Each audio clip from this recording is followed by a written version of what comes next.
ونعوذ بالله من شرور أنفسنا ومن سيئات أعمالنا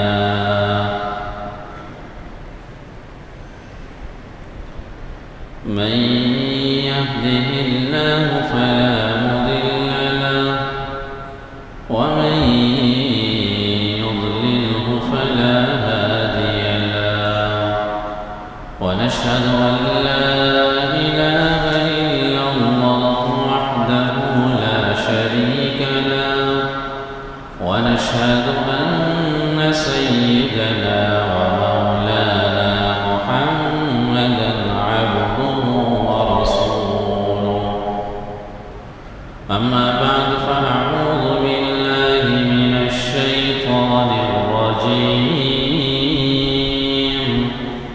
بسم الله الرحمن الرحيم وأحيط بثمره فأصبح يقلب كفيه على ما أنفق فيها وهي خاوية على عروشها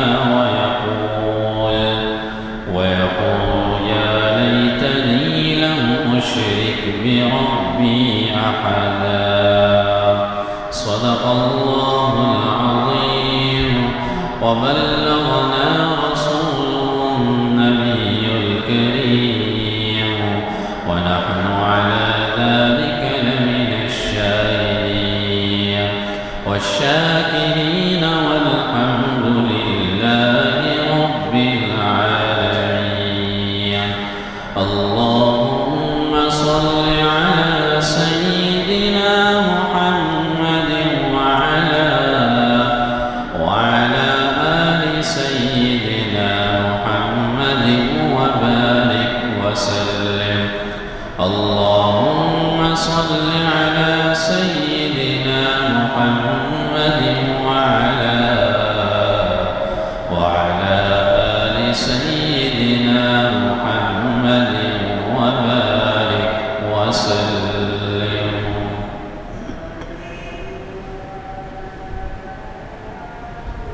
عزیزان محترم اور بزرگوں، قرآن مجید کے اندر اللہ رب العزت نے کچھ تمناؤں کا ذکر کیا ہے کہ مرنے کے بعد کل قیامت والے دن کچھ لوگ تمناؤں کا اظہار کریں گے، کہیں گے کاش میں یہ نہ کرتا، کاش میں یہ کرتا۔ جیسے دنیا میں ہم کرتے ہیں، کوئی غلطی ہو جائے تو کہتے ہیں کاش میں یہ نہ کرتا یا یہ کرتا تو یہ ہو جاتا۔ یہ کاش کاش کے الفاظ ہماری زندگی میں استعمال ہوتے ہیں۔ اسی طرح کاش کے الفاظ کل قیامت کے دن کچھ لوگ استعمال کریں گے۔ قرآن مجید کے اندر ان سب کو جمع کیا اور دیکھا گیا تو کل 8 مقامات ایسے ہیں کہ جہاں پر اللہ نے ذکر کیا کہ کل قیامت والے دن 8 قسم کے لوگ کاش کا لفظ استعمال کریں گے، اور ایک شخص کا ذکر حدیث مبارکہ میں آتا ہے تو یوں یہ 9 قسم کے لوگ ہو گئے کہ جو کل قیامت کے دن کاش کے الفاظ استعمال کریں گے۔ آپ کے سامنے میں نے سورہ کہف کی ایک آیت پڑھی جس میں اللہ رب العزت نے اس انسان کا ذکر کیا کہ جس انسان نے اس دنیا میں شرک کا کام کیا ہوگا، یہ کل قیامت کے دن کہے گا وَأُحِيطَ بِثَمَرِهِ فَأَصْبَحَ يُقَلِّبُ كَفَّيْهِ عَلَى مَا أَنفَقَ فِيهَا وَهِيَ خَاوِيَةٌ عَلَى عُرُوشِهَا وَيَقُولُ يَا لَيْتَنِي لَمْ أُشْرِكْ بِرَبِّي أَحَدًا، کہے گا کاش میں اپنے رب کے ساتھ کسی کو شریک نہ ٹھہراتا۔ آج جو مجھے جہنم کا ٹھکانہ ملا یہ اس لیے ملا کہ میں نے اپنے رب کے ساتھ شرک کیا، میں نے اپنے رب کے ساتھ کسی کو شریک ٹھہرایا۔ یہ کہے گا یا لیتنی لم اشرک بربی احدا، ہائے کاش کہ میں اپنے رب کے ساتھ کسی کو شریک نہ ٹھہراتا۔ شرک، وَمَن يُشْرِكْ بِاللَّهِ فَقَدْ ضَلَّ ضَلَالًا بَعِيدًا، جو اللہ کے ساتھ شرک کرے گا اللہ نے فرمایا بڑی دور کی گمراہی کے اندر چلا گیا۔ وَمَن يُشْرِكْ بِاللَّهِ فَقَدْ حَرَّمَ اللَّهُ عَلَيْهِ الْجَنَّةَ، جو اللہ کے ساتھ شرک کرے گا اس پر جنت حرام ہے، اس کا ٹھکانہ ہمیشہ ہمیشہ کی جہنم ہے۔ شرک کے علماء نے 3 قسمیں لکھی ہیں۔ پہلی قسم ہے شرک فی العلم، شرک فی العلم، یعنی بندہ ہر چیز کا علم اللہ کے پاس ہے، ہر چیز کا علم اللہ کے پاس ہے۔ اگر کوئی شخص کسی ایسے چیز کے علم کو بندوں کے ساتھ جوڑ دے کہ جس علم کا تعلق بندوں کے ساتھ نہیں اللہ کے ساتھ ہے، یہ آدمی بھی مشرک ہو جائے گا۔ قرآن میں اللہ نے فرمایا وَيَعْلَمُ مَا فِي الْبَرِّ وَالْبَحْرِ، وہ اللہ خشکی کے اندر کی چیزوں کو بھی جانتا ہے، وہ اللہ سمندر کے اندر کی چیزوں کو بھی جانتا ہے۔ وَمَا تَسْقُطُ مِن وَرَقَةٍ إِلَّا يَعْلَمُهَا، درخت کا پتا ایک ایک پتا جو زمین پہ گرتا ہے إِلَّا يَعْلَمُهَا، اللہ نے فرمایا کہ وہ اللہ اسے بھی جانتا ہے۔ اگر کوئی شخص غیر اللہ کے لیے علم کو اللہ کے برابر قرار دے یہ آدمی مشرک ہو جائے گا۔ قُلْ لَا يَعْلَمُ مَنْ فِي السَّمَاوَاتِ وَالْأَرْضِ الْغَيْبَ إِلَّا اللَّهُ، اے نبی آپ لوگوں سے کہہ دیجئے زمین اور آسمان کے غیب کا علم کون جانتا ہے؟ الا اللہ، اللہ کے سوا کوئی نہیں جانتا۔ قل انی لا اعلم الغیب، اے نبی آپ لوگوں سے کہہ دیجئے میں غیب کا علم نہیں جانتا، میں تو وہ جانتا ہوں قل انما انا بشر مثلکم یوحا الی انما، کہ میں وہ جانتا ہوں جو اللہ مجھے وحی بھیجتا ہے، وہ وحی جو اللہ مجھے بھیجتا ہے اسی کا علم میں جانتا ہوں، اس کے علاوہ میں نہیں جانتا۔ تو شرک فی العلم، اللہ کے علم کے برابر اگر کسی کو بھی وہ برابر قرار دے گا یہ آدمی بھی مشرک ہو جائے گا۔ شرک کی دوسری قسم شرک فی التصرف، کہ اللہ ہر چیز کا تصرف وہ اللہ کے اختیار میں ہے، اولاد اللہ کے اختیار میں ہے، رزق اللہ کے اختیار میں ہے، ہماری مشکلوں کا حل وہ اللہ کے پاس ہے۔ وَإِن يَمْسَسْكَ اللَّهُ بِضُرٍّ فَلَا كَاشِفَ لَهُ إِلَّا هُوَ، وہ اللہ کسی کو نقصان دینے پہ آئے کوئی اس اللہ کو روک نہیں سکتا۔ وَإِن يُرِدْكَ بِخَيْرٍ فَلَا رَادَّ لِفَضْلِهِ، وہ اللہ کسی کو بھلائی دینے پہ آئے کوئی اس اللہ کو روک نہیں سکتا۔ ہر چیز کے تصرف کا تصرف وہ اللہ کے پاس ہے۔ یَهَبُ لِمَن يَشَاءُ إِنَاثًا، وہ اللہ جس کو چاہے بیٹیاں عطا کریں، وَيَهَبُ لِمَن يَشَاءُ الذُّكُورَ، وہ جس کو چاہے بیٹے عطا کریں، وَيَجْعَلُ مَن يَشَاءُ عَقِيمًا، وہ اللہ جس کو چاہے بانجھ کر دے۔ ہر چیز کا تصرف اللہ نے کہا یہ میرے ہاتھ میں ہے۔ امن خلق السماوات والارض وانزل لكم من السماء ماء وانبتنا به حدائق ذات بهجة ما كان لكم ان تنبتوا شجرها أإله مع الله، اللہ نے فرمایا زمین اور آسمان کو میں نے بنایا، آسمان سے پانی کو میں نے برسایا، زمین سے درختوں کو میں نے اگایا۔ ما کان لکم ان تنبتوا شجرہا، تم ایک درخت ساری دنیا کے انسان مل کر نہیں بنا سکتے، ساری دنیا کا انسان مل کر ایک کمپل نہیں بنا سکتا۔ اِلٰہٌ مع اللہ، کیا اللہ کا کوئی شریک ہے؟ اللہ نے فرمایا بل اکثرہم لا یعلمون، اکثر لوگ نہیں جانتے اللہ کا کوئی شریک نہیں۔ امن جعل الارض قرارا، اس اللہ نے زمین کو بچھونا بنایا۔ امن جعل الارض قرارا وجعل السماء، اللہ نے آسمان کو ہمارے لیے سکون بنایا۔ وجعل بین البحرین حاجزا، دو سمندر ہیں، ایک کھٹا ہے ایک میٹھا ہے، میٹھا کھٹے میں داخل نہیں ہوتا، کھٹا میٹھے میں داخل نہیں ہوتا، دونوں برابر جا رہے ہیں۔ حالانکہ پانی ایسی چیز ہے کہ پانی اپنا راستہ خود بناتی ہے، ایک نیلا ہے اور ایک کا رنگ دوسرا ہے، یہ دونوں ایک ساتھ جا رہے ہیں، لیکن اللہ نے فرمایا بینہما برزخ لا یبغیان، اس کے درمیان ایسا حجاب میں نے رکھا ہے کہ آپس میں مل نہیں سکتے۔ اِلٰہٌ مع اللہ، کیا اللہ کا کوئی شریک ہے؟ کوئی شریک نہیں۔ تو تصرف، تمام چیزوں کا تصرف وہ اللہ کے ہاتھ میں ہے۔ اگر کوئی شخص دنیا کی چیزوں کا تصرف لوگوں میں ڈھونڈتا ہے تو یہ آدمی بھی کیا ہو جائے گا؟ مشرک ہو جائے گا۔ اگر کوئی آدمی کسی پیر ولی سے اولاد مانگتا ہے، کسی نبی سے اولاد مانگتا ہے، کسی بڑے سے بڑی ولی سے اولاد مانگتا ہے، یہ آدمی مشرک ہو جائے گا۔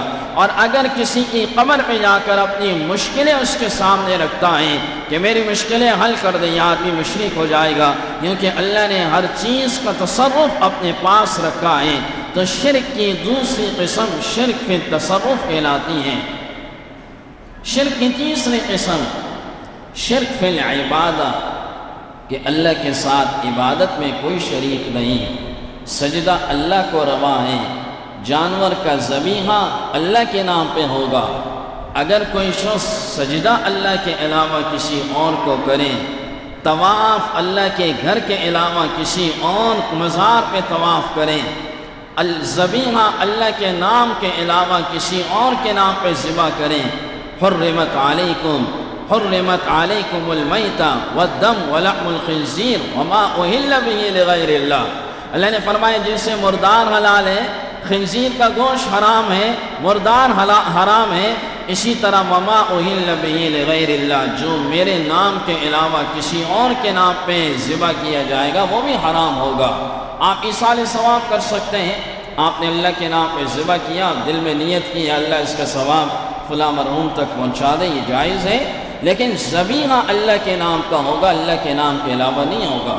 تو پہلی چیز جس کا کل قیامت کے دن بہت زیادہ افسوس ہوگا اور جس کے لیے لوگ کہیں گے کہ کاش آج میں دنیا میں یہ نہ کرتا تو یہ ہوتا، تو وہ ہے شرک کے بارے میں لوگ یاد کریں گے۔ وَيَقُولُ يَا لَيْتَنِي لَمْ أُشْرِكْ بِرَبِّي أَحَدًا۔ دوسری چیز کہ جس کا بہت ذکر کریں گے، اللہ نے فرمایا وَلَوْ تَرَىٰ إِذْ وُقِفُوا عَلَى النَّارِ فَقَالُوا يَا لَيْتَنَا نُرَدُّ وَلَا نُكَذِّبَ بِآيَاتِ رَبِّنَا وَنَكُونَ مِنَ الْمُؤْمِنِينَ۔ اللہ نے فرمایا جب یہ مجرم جہنم کے منڈیر پر کھڑے ہوں گے تو یہ کہیں گے ہائے کاش ہمیں دنیا میں جانے کا ایک موقع مل جائے، ایک موقع دنیا میں جانے کا چاہیے، پھر ہم آپ کی آیتوں کو نہیں جھٹلائیں گے، پھر ہم آپ کے احکام کی تابعداری کریں گے، آپ کے ایک ایک حکم کو مان کر چلیں گے۔ یا لیتنا نرد ولا نکذب بآیات ربنا ونکون من المؤمنین، ایمان والوں میں سے ہم ہوں گے۔ کل قیامت کے دن یہ کاش کا لفظ بھی استعمال ہوگا۔ نمبر 3 کہ جن لوگوں نے رسول کے رستے کو چھوڑا، اپنے رسول کے احکامات پر عمل نہیں کیا، تو یہ لوگ بھی قیامت کے دن افسوس کریں گے کہ کاش اپنے رسول کے احکامات کو مان لیتے۔ سورہ فرقان کے اندر اللہ نے فرمایا وَيَقُولُ يَا لَيْتَنِي اتَّخَذْتُ مَعَ الرَّسُولِ سَبِيلًا، کہیں گے کاش اپنے رسول کے راستے کو اختیار کر لیتا، رسول کے راستے کو اختیار کر لیتا، میں اسی کے مطابق عمل کرتا، اسی کے مطابق چلتا تو آج یہ میرے ساتھ نہ ہوتا۔ لیکن رسول کے راستے سے ہٹ کے چلے، رسول کے احکامات کو پس پش ڈال دیا، تو آج جو ہے وہ ان کا کاش ان کے کوئی کام نہیں آئے گا، آج یہ کاش کوئی کام نہیں آئے گا۔ تو نمبر 3 یہ ہے کہ جو رسول کے راستے کو چھوڑ دیں۔ نمبر 4 جو کل قیامت کے دن کاش کا لفظ استعمال کریں گے، یہ وہ لوگ ہوں گے جن کو ان کا اعمال نامہ دائیں ہاتھ میں ملنے کے بجائے ان کو بائیں ہاتھ میں ملے گا۔ سورہ حاقہ کے اندر اللہ نے اس کاش کا استعمال کیا، وَأَمَّا مَنْ أُوتِيَ كِتَابَهُ بِشِمَالِهِ فَيَقُولُ يَا لَيْتَنِي لَمْ أُوتَ كِتَابِيَهْ، کہیں گے کہ جن کو ان کا اعمال نامہ بائیں ہاتھ میں ملا، وہ کہیں گے کاش ہمارا نامہ اعمال ہمیں آج ملتا ہی نہیں، آج ملتا ہی نہیں ہمیں یہ اعمال نامہ، لم اوت کتابیہ، یہ ہمیں ملتا ہی نہیں، ولم ادری ما حسابیہ، ہم تو حساب کتاب کو نہیں جانتے تھے کہ ایسا حساب کتاب ہوگا۔ یا لیتہا کانت القاضیہ، پھر ایک اور کاش استعمال کریں گے، کہیں گے کاش موت ہوتی اور موت آ جاتی اور ہم مر جاتے ہیں، یہ وہ دن ہوگا حساب کتاب کا۔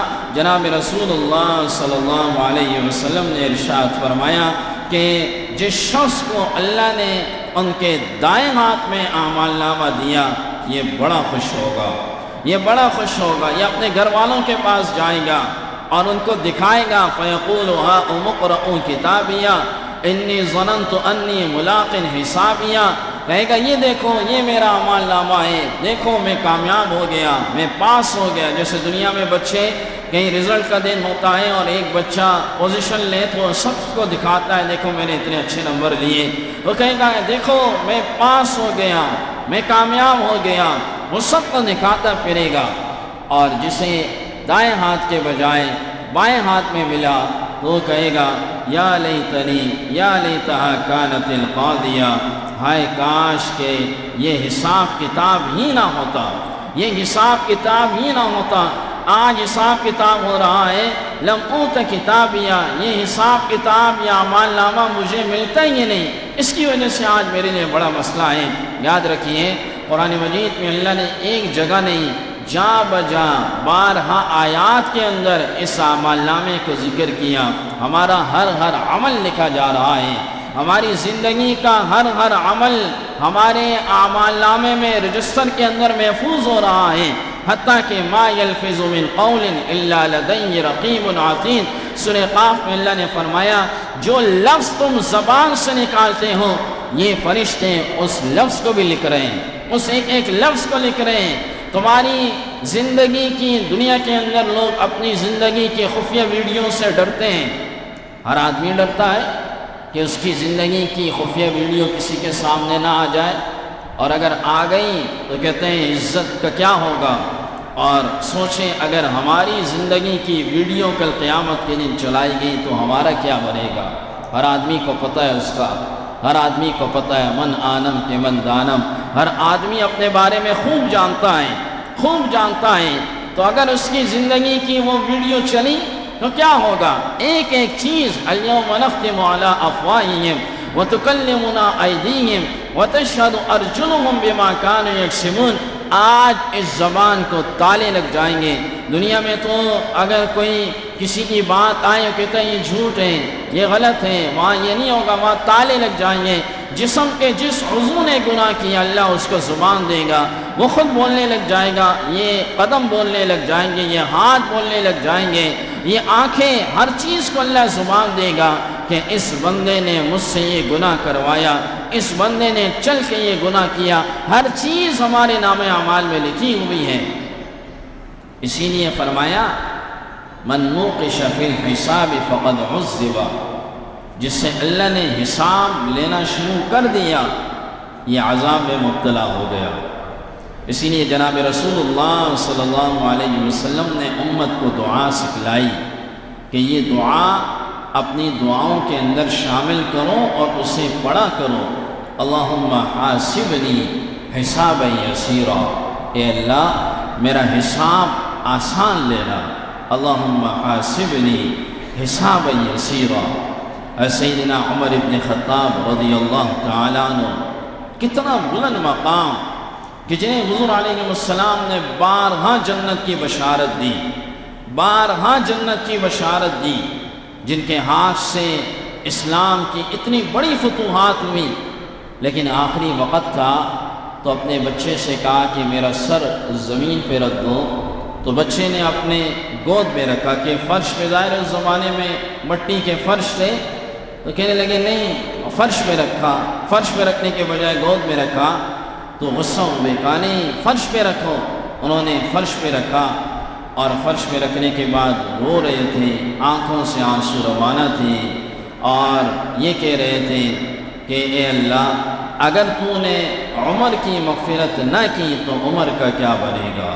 یہ حضرات اتنا خوف ان حضرات کے دلوں میں تھا، اور میں اور آپ ہم تو گناہ کر کے بھی جری ہیں، گناہ کر کے بھی ایسے بیٹھے ہیں کہ نہ توبہ، کہ نہ ہمارے دلوں کے اندر کوئی نرمی، نہ ندامت، کوئی ایسی چیز نہیں۔ اور یہ حضرات کے جنت کی بشارتیں لے کے جا رہے ہیں، لیکن پھر بھی اللہ کے سامنے ڈر، اللہ کے سامنے حساب کتاب کا خوف کہ اللہ مجھ سے آسان حساب لینا، مجھ سے مشکل حساب مت لینا۔ اور خود کہا کرتے تھے کہ اگر کل قیامت کے دن اعلان ہوا کہ سارے لوگ جہنم میں جائیں گے، صرف ایک آدمی بچے گا تو کہنے لگے کہ میں امید کرتا ہوں کہ شاید وہ آدمی میں ہوں، اور اگر یہ اعلان ہو گیا کہ سارے جنت میں جائیں گے، ایک آدمی جو ہے وہ جہنم میں جائے گا، تو کہنے لگے مجھے اس بات کا خطرہ ہے شاید وہ میں نہ ہو۔ اتنا ان حضرات کے دلوں میں خوف تھا۔ الایمان بین الرجاء والخوف، ایمان بھی امید اور خوف کے درمیان کا نام ہے۔ ہمیں اللہ کی ذات سے امید بھی ہونی چاہیے لیکن خوف بھی ہونا چاہیے۔ آج کا مسلمان جری ہو چکا ہے، اس سے خوف نہیں ہے، وہ اتنی امید لگا کے بیٹھا ہے، کہتا ہے اللہ غفور و رحیم ہے۔ اللہ غفور و رحیم تو ہے لیکن اللہ کا قانون یہ نہیں ہے۔ اللہ کا قانون یہ ہے کہ من یعمل سوءا یجزا بہ، جو گناہ کر کے آئے گا اسے اس کا بدلہ ملے گا، اور یہ اس آسرے پہ بیٹھا ہے کہ اللہ غفور و رحیم ہے، اور دن بدن گناہ کرتے جا رہے، دن بدن اس کے گناہ ہوتے جا رہے، اور اس سے کوئی پرواہ نہیں ہے، اس سے کوئی پرواہ نہیں۔ اللہ نے یہ بھی تو کہا ان بطش ربک لشدید ان اللہ سریع الحساب ان اللہ شدید العقاب۔ اللہ نے یہ بھی تو کہا ہے کہ میں سخت حساب لینے والا ہوں، میں تیز حساب لینے والا ہوں، تیرے رب کی پکڑ انتہائی سخت ہے۔ تو ہمیں اس بات کا خوف بھی ہونا چاہیے۔ نمبر 4، نمبر 5، کل قیامت کے دن کافر ایک لفظ استعمال کرے گا۔ سورۃ النبأ کے اندر اللہ نے فرمایا یوم ينظر المرء ما قدمت یداہ ویقول الکافر یا لیتنی کنت ترابا۔ کافر یہ کاش کا لفظ استعمال کرے گا، کہے گا کاش میں مٹی ہوتا، کاش میں مٹی ہوتا۔ جناب رسول اللہ صلی اللہ علیہ وسلم نے ارشاد فرمایا وہ ایسا انصاف کا دن ہوگا کہ اگر سینگ والے جانور نے بغیر سینگ والے جانور کو مارا ہوگا، دونوں کو زندہ کیا جائے گا، بغیر سینگ والے کو اللہ سینگ عطا کرے گا، وہ اپنا بدلہ لے گا، پھر یہ دونوں مٹی ہو جائیں گے۔ تو ان کو دیکھ کر، ان کو مٹی ہوتا ہوا دیکھ کر کافر کہے گا وَيَقُولُ الْكَافِرُ يَا لَيْتَنِي كُنْتُ تُرَابًا، ہائے کاش میں بھی مٹی ہو جاتا، کاش میں بھی مٹی ہوتا۔ لیکن میں نے بتایا کہ اس وقت کے کاش کا اعتبار نہیں، لیکن اللہ نے قرآن مجید میں اس لیے ذکر کیا تاکہ ایمان والے ان آیتوں کو دیکھ کر سبق حاصل کریں، ایمان والے ابھی سے سمجھ جائیں۔ اللہ نے قیامت کے دن کے پورے نقشے کو قرآن مجید میں بیان فرمایا۔ نمبر 6، کاش وہ الفاظ بھی استعمال کریں گے۔ سورہ احزاب کے اندر آیت نمبر 66 میں اللہ نے فرمایا کہ جو لوگ دنیا میں اللہ اور اس کے رسول کی اطاعت نہیں کرتے ہوں گے، وہ کہیں گے کہ کاش میں اللہ اور اس کے رسول کی اطاعت کرتا۔ وَيَقُولُونَ يَا لَيْتَنَا أَطَعْنَا اللَّهَ وَأَطَعْنَا الرَّسُولَ، کہے گا کاش میں اللہ اور اس کے رسول کی اطاعت کرتا۔ لیکن دنیا کے اندر اس نے اللہ اور اس کے رسول کی اطاعت نہیں کی، تو یہ قیامت کے دن کہے گا وَقَالُوا رَبَّنَا إِنَّا أَطَعْنَا سَادَتَنَا وَكُبَرَاءَنَا، اے ہمارے رب یہ ہمارے بڑے تھے، یہ ہمارے چودھری تھے، یہ ہمارے وڈیرے تھے، ہم نے ان کی بات مانی، یہ ہمارے سردار تھے، یہ ہمارے بڑے تھے، فَأَضَلُّونَ السَّبِيلَ، انہوں نے ہمیں راستے سے گمراہ کیا۔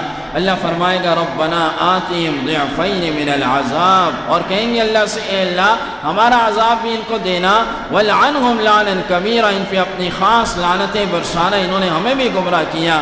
لیکن ایسا نہیں ہوگا، ایسا نہیں ہوگا، کیونکہ اللہ نے ہر انسان کو عقل سلیم سے نوازا ہے، عقل سے نوازا ہے۔ اگر وہ انہیں برائی پر لے آئے تو اللہ نے اسے تو عقل دی تھی، یہ اللہ اور اس کے رسول کے احکام کی اطاعت کیوں نہیں کرتا؟ اللہ نے اسے تو عقل دی تھی، یہ باتیں اس کے کل قیامت کے دن کام نہیں آئیں گی۔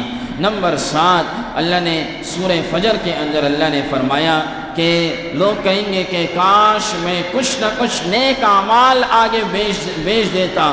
جیسے دنیا کے اندر ہر آدمی کہیں سفر پہ جاتا ہے تو سفر کی تیاری پہلے سے کرتا ہے، بلکہ ہمارے ہاں تو صبح ناشتہ ہے تو رات سے تیاری کرتے ہیں، رات سے ہی ناشتہ لے کے جا رہے ہوتے ہیں، گاڑی دور کھڑی ہے، ہاتھ میں ریموٹ ہے، بیٹھنے سے پہلے گاڑی کھول دیتے ہیں۔ ایسا وقت آ چکا ہے، لیکن جو اصل سفر ہے جس کی طرف ہمیں جانا ہے، آخرت کا سفر، اس کے لیے ہماری کوئی تیاری نہیں۔ یہ کہیں گے وَيَقُولُ يَا لَيْتَنِي قَدَّمْتُ لِحَيَاتِي، ہائے کاش میں آخرت کے لیے کچھ نہ کچھ بیچ دیتا تو آج میرے کام آتا، میں نے آخرت کے لیے کچھ نہیں بھیجا، آج میں ناکام اور نامراد ہو گیا۔ یا لیتنی قدمت لحیاتی فیومئذ لا يعذب عذابه احد ولا يوثق وثاقه احد یا ایھا الذین آمنوا اتقوا اللہ، اے ایمان والو اللہ سے ڈرو، ولتنظر نفس ما قدمت لغد، اور ہر آدمی آگے کے لیے کچھ نہ کچھ کرے۔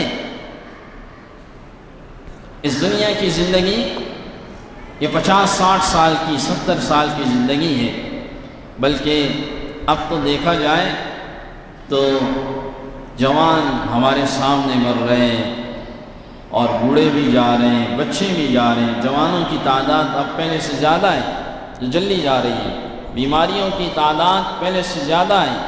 وہ بیماریاں جن کے نام نہیں سنے تھے، اب وہ بیماریاں بھی مارکیٹ میں آ چکی ہیں، نئے انگنت قسم کی بیماریاں آ رہی ہیں۔ تو ہمیں اپنی اس زندگی کے لیے تیاری کرنی ہے کہ جس زندگی کا کوئی اختتام نہیں، جو ہمیشہ ہمیشہ کی زندگی ہے۔ وَأَنفِقُوا مِمَّا رَزَقْنَاكُم مِّن قَبْلِ أَن يَأْتِيَ أَحَدَكُمُ الْمَوْتُ فَيَقُولَ رَبِّ لَوْلَا أَخَّرْتَنِي إِلَىٰ أَجَلٍ قَرِيبٍ فَأَصَّدَّقَ وَأَكُن مِّنَ الصَّالِحِينَ۔ اللہ نے کچھ لوگوں کا ذکر کیا کہ کچھ لوگوں پر موت کا وقت جب آتا ہے تو وہ کہتے ہیں اے ہمارے رب تھوڑی دیر موت کو مؤخر کر دیں، فَأَصَّدَّقَ صدقہ بھی دیں گے، وَأَكُن مِّنَ الصَّالِحِينَ تیرے نیک بندوں میں بھی ہمارا شمار ہو جائے گا۔ تھوڑی دیر مؤخر کر لیں، لیکن فَإِذَا جَاءَ أَجَلُهُمْ جب کسی کی موت کا وقت آتا ہے تو پھر مؤخر نہیں ہو سکتا۔ نمبر 8 جو آخری لفظ کاش کا قرآن میں استعمال ہوا، 8 میں نے بتایا 8 مقامات ایسے ہیں جس میں اللہ نے کاش کے الفاظ انسانوں کے استعمال کیے، جو قیامت کے دن یہ انسان استعمال کریں گے۔ وہ ہے یا ویلتا لیتنی لم اتخذ فلانا خلیلا، سورہ فرقان کی آیت نمبر 29۔ یہ کہیں گے کہ کاش میں فلاں کو اپنا دوست نہیں بناتا، کاش یا ویلتا لیتنی لم اتخذ فلانا خلیلا، کاش میں اسے اپنا دوست نہیں بناتا، اس کو اپنا دوست بنایا، وہ خود بھی گمراہ تھا اور مجھے بھی اس نے برائی کے راستے میں ڈال دیا۔ یاد رکھیے گناہ عموماً جو گناہ ہوتے ہیں وہ اکیلے نہیں ہوتے ہیں، ساتھ میں کوئی نہ کوئی ملا ہوتا ہے۔ آپ نے دیکھا ہوگا جو منشیات والے لوگ ہوتے ہیں تو ان کو خوشی زیادہ جب ہوتی ہے جب ان کے ساتھ کوئی ان کا ایک اور آ جائے، ایک اور آ جائے، پھر تیسرا آ جائے، یہ اور خوش ہوتے ہیں، جتنے بڑھتے رہتے ہیں یہ اور خوش ہوتے ہیں، اور نیا آ جائے تو اس سے تو اور زیادہ خوش ہو جاتے ہیں کہ ہماری لائن میں ایک اور کا اضافہ ہوا۔ تو یا ویلتا لیتنی، یہ کہیں گے کاش میں فلاں کو اپنا دوست نہیں بناتا۔ یہ اپنے ان دوستوں کا قیامت کے دن حوالہ دیں گے، ان کی وجہ سے ہم جو ہے وہ آج جو ہے اس پریشانی کے اندر آ گئے۔ لیکن کچھ لوگ ایسے بھی ہوں گے ان کی دوستیاں کام آئیں گی۔ اللہ نے فرمایا الاخلاء یومئذ بعضهم لبعض عدو الا المتقین، جو متقیوں کی دوستیاں ہوں گی، جو پرہیزگاروں کی دوستیاں ہوں گی، اللہ نے فرمایا یہ کام آئیں گی، اور جو اس کے علاوہ ہوں گے الاخلاء یہ ایک دوسرے کے دشمن بن جائیں گے قیامت کے دن۔ دنیا میں تو بڑے ایک دوسرے کے دوست تھے، دنیا میں تو ایک دوسرے کے بغیر کھانا نہیں کھاتے تھے، لیکن قیامت کے دن ایک دوسرے کے دشمن بن جائیں گے۔ الاخلاء یومئذ بعضهم لبعض عدو الا المتقین، پرہیزگار لوگ ان میں شامل نہیں ہیں، یہ لوگ ایک دوسرے کے دشمن بن جائیں گے۔ اسی لیے ہمیں اپنی اولادوں پر خاص نظر رکھنی چاہیے کہ ہماری اولادیں کس قسم کے صحبت میں اور کس قسم کے دوستوں میں بیٹھتی ہیں، ان پر ہماری نظر ہونی چاہیے، اور ہمیں ان چیزوں کا احساس بھی ہونا چاہیے کہ اگر وہ کسی غلط صحبت میں چلے گئے تو پھر ان کی واپسی کی کوئی راہ نہیں، اور اگر ان کی صحبت اچھی ہو گئی، آج کی دنیا میں صحبت کا اچھی ہونا یہ انسان کو نیک بنا دیتا ہے، اور صحبت صالح ترا صالح کنن، صحبتیں طالح ترا طالح کنن، نیک لوگوں کی صحبت تمہیں خود بخود نیک بنا دے گی۔ نیک اور اچھے دوست کی مثال جناب رسول اللہ صلی اللہ علیہ وسلم نے فرمایا اس عطر والے دکان کی طرح ہے کہ جس کے قریب آپ بیٹھ جائیں، آپ عطر تو نہیں لے رہے لیکن اس کے قریب آپ بیٹھے ہوئے ہیں، آپ کو خوشبو آتی رہے گی۔ اور برے دوست کی مثال اس کی طرح ہے کہ آپ کسی کوئلے والے کے پاس جائیں، آپ ہاتھ نہ لگائیں لیکن اس کی کالک پھر بھی آپ کو لگتی رہے گی۔ تو نیک دوست کی مثال اسی طرح ہے۔ تو ہمیں اپنی اولادوں کی اس حوالے سے بھی فکر ہونی چاہیے، عموماً ہمارے یہاں ہوتا یہ ہے کہ باپ جو ہے وہ صبح اٹھ کے چلا جاتا ہے اور رات کو صبح جب جاتا ہے بچے سو رہے، رات کو جب آتا ہے تو بچے عموماً اس وقت بھی سو رہے، اتوار کے دن کبھی کبھی ملاقات ہوتی ہے اور اس دن بھر میں یہ بچہ کہاں جا رہا ہے، کہاں آ رہا ہے اور کن بچوں کے ساتھ یہ بیٹھ رہا ہے اس کی کوئی خبر نہیں ہوتی۔ اور یہ انتہائی جو ہے وہ زہریلی بات ہے۔ ہمیں اپنے بچوں کی فکر ہونی چاہیے کہ ہمارا بچہ اگر اسکول جا رہے ہیں تو کتنے بجے اس کے واپس آنا چاہیے، مدرسے جا رہے ہیں تو اتنے بجے واپس آنا چاہیے، اور نہ آئے تو ہمیں خبر گینی رکھنی چاہیے کہاں تھے، اس بات کی ہمیں فکر ہونی چاہیے۔ ہمارے یہاں اس بات کی فکر پہلے تھی لیکن اب ختم ہوتی جا رہی ہے، اس کی وجہ سے معاشرے میں برے اثرات پیدا ہو رہے ہیں۔ خدا نخواستہ آپ کا بچہ ایسے لوگوں کے ہاتھ میں چلا گیا تو پھر اس کی واپسی کی کوئی راہ نہیں ہوگی۔ اور نمبر 9، جناب رسول اللہ صلی اللہ علیہ وسلم نے حدیث مبارکہ میں ارشاد فرمایا، لا تقوم الساعة، قیامت قائم نہیں ہوگی، حتی یمر الرجل بمر القبر فیقول یا لیتنی مکانا، یہاں تک کہ ایک آدمی کے قبر سے گزرے گا، وہ کہے گا کہ کاش اس کی جگہ میں ہوتا، وہ موت کی تمنا کرے گا، کاش اس کی جگہ میں ہوتا، میں مرا ہوا ہوتا اور یہ قبر والا زندہ ہوتا۔ یہ زندہ آدمی مرنے کی تمنا کرے گا۔ فرمایا جب یہ زندہ آدمی مرنے کی تمنا کرے گا تو عنقریب یہ سمجھ لو کہ قیامت کا وقت قریب آ چکا ہے۔ اور اس کی بنیادی وجہ یہ ہوگی، یہ تمنا اس لیے کرے گا کہ یہ دین سے دور ہوگا، یہ عبادات سے دور ہوگا تو پریشانیاں اس کے اوپر آئیں گی۔ جب پریشانیاں آئیں گی تو یہ کہے گا میں خودکشی کر لوں، یہ کہے گا میں کہیں سے کود جاؤں، اس قسم کی باتیں کرے گا۔ یہ پریشانیوں کے اندر آ کر جو ہے وہ موت کی تمنا کا اظہار کرے گا۔ یہ 9 قسم کی تمنائیں قرآن و حدیث کے اندر جو ہے وہ بیان کی گئی ہیں۔ 8 قسم کی تمناؤں کا قرآن مجید کے اندر ذکر ہے، جس میں پہلی تمنا میں نے بتائی کہ اللہ نے سورہ کہف کے اندر فرمایا وَيَقُولُ يَا لَيْتَنِي لَمْ أُشْرِكْ بِرَبِّي أَحَدًا، یہ پہلی تمنا ہوگی کہ وہ کہے گا کاش میں اپنے رب کے ساتھ کسی کو شریک نہ ٹھہراتا۔ اللہ رب العزت سے دعا ہے کہ اللہ رب العزت ان باتوں پر ہم سب کو عمل کی توفیق عطا فرمائے۔ آخر دعوانا ان الحمد للہ رب العالمین۔